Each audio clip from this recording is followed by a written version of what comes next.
Neville Goddard, Signs from Above, presented by Wisdom Untold. The evangelists of Scripture, Matthew, Mark, Luke, and John, are anonymous names of men who wrote salvation history. They introduce characters who never walked this earth, but whose names are significant. In the book of John, we find the story of Nicodemus. Now, Nicodemus is not mentioned in any other part of the Bible or in any historical records of the time. So we see Nicodemus was not introduced for some historical purpose. The word means conqueror of the people, all victorious. Nicodemus was a Pharisee, a very learned member of the Sanhedrin, which was the supreme council of Jews in New Testament times, having religious, civil, and criminal jurisdiction. In this case, Nicodemus desires to interpret Scripture and pass judgment on his findings. Tradition has it that Nicodemus was the third richest man of his day. So we see he was not only learned, but very, very rich, observing all the rules of the rabbinical order. Nicodemus sought Jesus at night, as he did not want to be seen in the company of one who, according to Scripture, had no education by standards known to man. Coming to Jesus by night and recognizing him as a teacher, Nicodemus said, "Rabbi, we know that you are a teacher who has come from God, for no one can do these signs unless God is with him." Jesus then answered in the form of a dialogue, saying, Truly, truly, I say to you, unless you are born from above, you cannot enter the kingdom of God. Nicodemus then said, how can a man who is old enter his mother's womb for a second time and be born? To this Jesus replied, you, a teacher of Israel, and you do not understand. I tell you, unless you are born from above, you cannot enter the kingdom of God. That which is born of the flesh is flesh, and that which is born of the Spirit is spirit, and flesh and blood cannot inherit the kingdom. So we see that an entirely different birth must take place. That birth comes from above. The word is a new and means from the beginning, the top. This same word, anatha, is used for the seamless robe John speaks of as having been woven from the top. And when Pilate said, do you not know that I have the power to crucify you and the power to set you free? Jesus replied, you have no power over me were it not given to you from above. Here the word anathem is translated above. Through the Gospel of John, the word anathem is brought into play as he distinguishes that which is spirit from that which is flesh. When reading the 3rd chapter of John, start with the 1st verse and go through to the 21st. Jump to the 31st and continue to the 36th. Then go back to the 22nd and on to the 30th. Do this and you will find a flow in the dialogue that is completely broken as it is now recorded. It is as though the pages were dislocated before publication. The words belonging to Jesus flow from verse 10 through 21, then continue at verse 31 through 36. As it is now written, words have been put into the mouth of John the Baptist that do not belong there. Nicodemus was introduced when the evangelist was seeking a greater understanding of the meaning of Jesus, God's image, which must be implanted in the individual. There is an interval between the implanting of God's word and its eruption. And when that eruption takes place, everything recorded of Jesus unfolds in the first person, present tense experience, making that individual the Son of God by nature to be used as an agent to implant the idea that men may become sons of God by grace. That which is implanted contains within itself the entire plan of redemption, which takes a period of 30 years to erupt into the individual's birth from above. Let us now turn to the book of Luke, where it is recorded that the Holy Spirit will come upon you, and the power of the Most High will overshadow you. Therefore, the child to be born will be called Holy, the Son of God. And Paul tells us that the power of the Most High is Christ Jesus. Anyone who is twice born can be used as an agent for the creative power of the Most High. There may be no awareness of it on the surface level, but a supernatural impregnation must take place. And it takes 30 years for the child, the symbol of spiritual birth, to occur. You enter this world of sin and death for the impregnation and ultimate departure from it. While you are here, you may own all of the treasures, have its people worship and adore you. If that is your desire, but when you leave it, you will simply assume a new body in a terrestrial world like this one, to continue your same journey of slavery. This you will do over and over again until your supernatural impregnation and your spiritual birth. Then you will depart this world and enter an entirely different one. For after the implantation, a metamorphosis takes place within you, just like a caterpillar who clings to a leaf and cannot move beyond it. That which comes out of you when you are born from above is greater than the painted butterfly.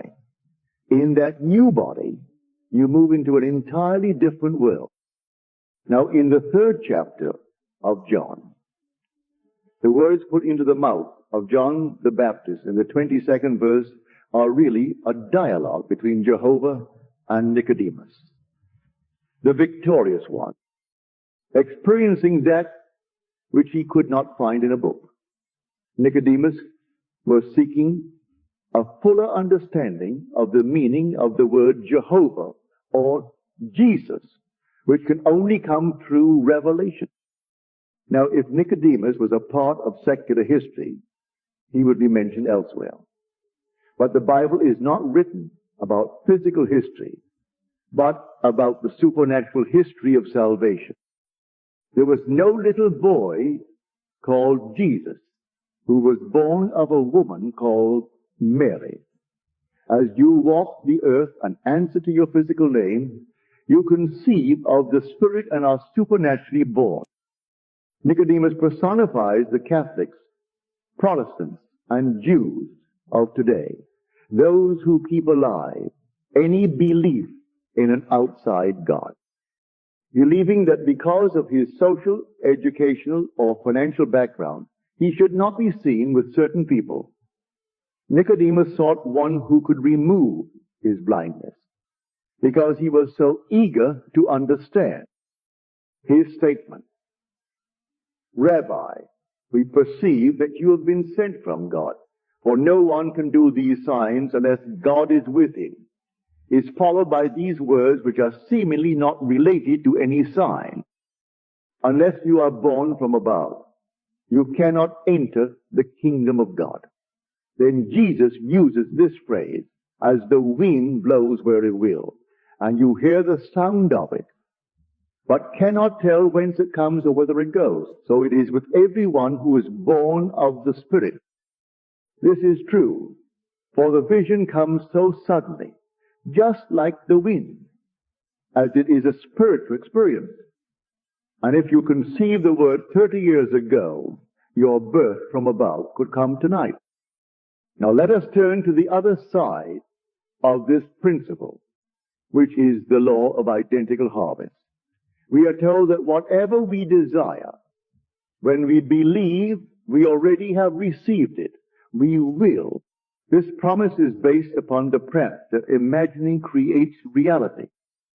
There is nothing you cannot become or have as an objective fact. If you believe, you already have it. No restriction or condition has been placed upon the power of belief. If you will deny the evidence of your senses, suspend your reason, and persuade yourself that you are now the person you want to be, you will become it. Ask yourself how your friends would see you if you now embody the idea you desire. Your true friends would rejoice, would they not? Then if this statement in the book of Mark is true, all you have to do is persist in believing your assumption is true, and it will harden into fact. I do not care what the world will tell you. Imagination creates its reality. All these precepts must be accepted literally, for they are literally true. What person truly believes that he was born to be what he is today? He may have been born into a family of great wealth, and being surrounded by it, he takes wealth for granted. But that is an assumption. He may even believe he is entitled to it. But if you checked into his family tree, you would discover that his father or grandfather had a vision which became his reality. And if he who was born into wealth does not know the principle that supports it, he can lose the money and never regain it again. But you who know that everything is based upon an assumption, realize that no one can take anything from you that you really want. Take everything I have, but leave me with the knowledge of how I received it in the first place. And I will reproduce it again by the seed of contemplative thought.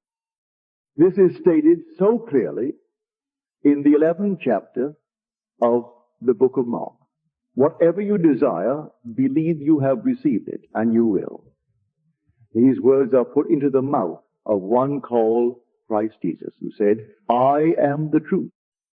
If Jesus Christ only speaks the truth, will you believe him? Live by his words. Accept on faith that which you do not understand, and apply that which you do. How would you feel if your desire were true? Catch the feeling and sustain it. Persist in your assumption, and in a way that no one knows, it will become true for you.